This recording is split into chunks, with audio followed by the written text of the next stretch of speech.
मनसे अध्यक्ष राज ठाकरेंनी मीरा रोडमध्ये घेतलेल्या जाहीर सभेत बोलताना मराठीच्या मुद्द्यावरती आक्रमक भूमिका घेतली।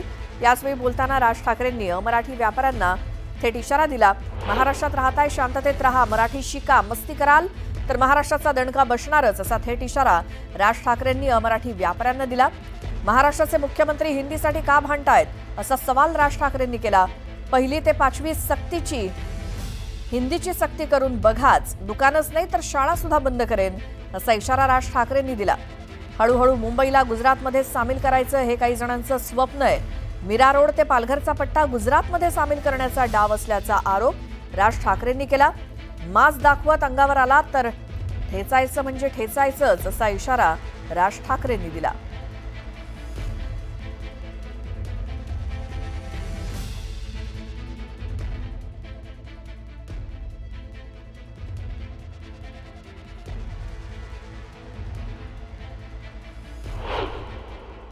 त्या दिवशी इथे जो काही प्रसंग घडला, त्या काय कोणत्या मिठाईवाल्याचा काहीतरी झाला तो भाग,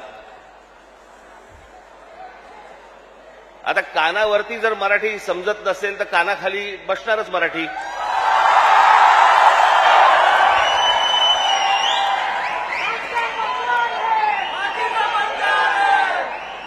विनाकारण काहीतरी काढत असतात।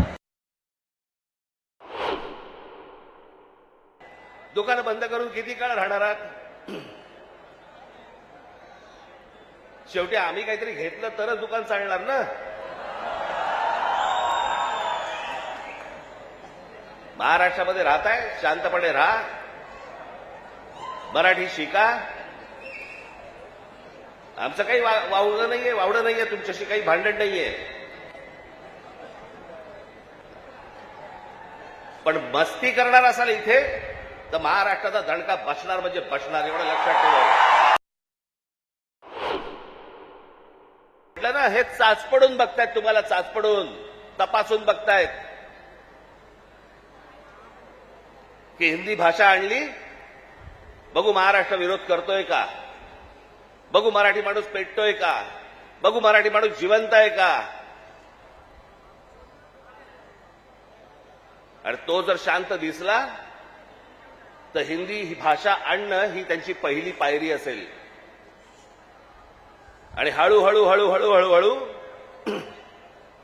त्या सगळ्या गोष्टी करून मुंबई ताब्यामध्ये घ्यायची आणि ती गुजरातला मिळवायची, हे ह्यांचं स्वप्न आहे। या मराठेशाहीने जे राज्य केलं, ज्याला आपण म्हणतो ना अटकेपार आम्ही झेंडे फडकवले, अटकेपार झेंडे फडकवले म्हणजे काय? आजही मला असं वाटतं पाकिस्तानच्या वायव्येला का नैऋत्येला तो अटक नावाचा किल्ला आहे, त्या किल्ल्यावरती भगवा ध्वज फडकला, ते अटक किल्ला, तो अटकेपार झेंडे फडकवले आम्ही, तिथपर्यंत पोहोचले होते मराठे। तो महाराष्ट्र हतबल आहे, तो महाराष्ट्र ह्यांच्यासमोर हात पसरतोय। आम्ही भिका मागायच्या, आम्हाला न्याय द्या म्हणून।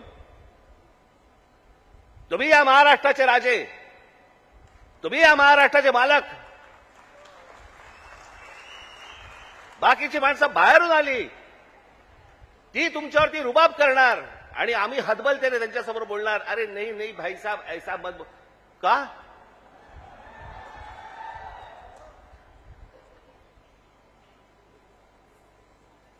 स्वतःहून काही करायची आपल्याला गरज नाहीये,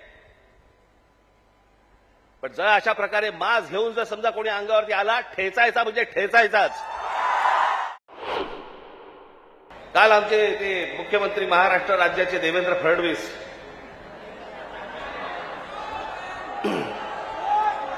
त्यांनी काल सांगितलं, म्हणे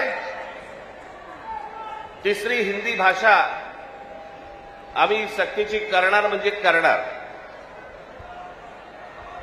आता राज्य सरकारला जर आत्महत्याच करायची असेल तर त्यांनी बेशक करावी।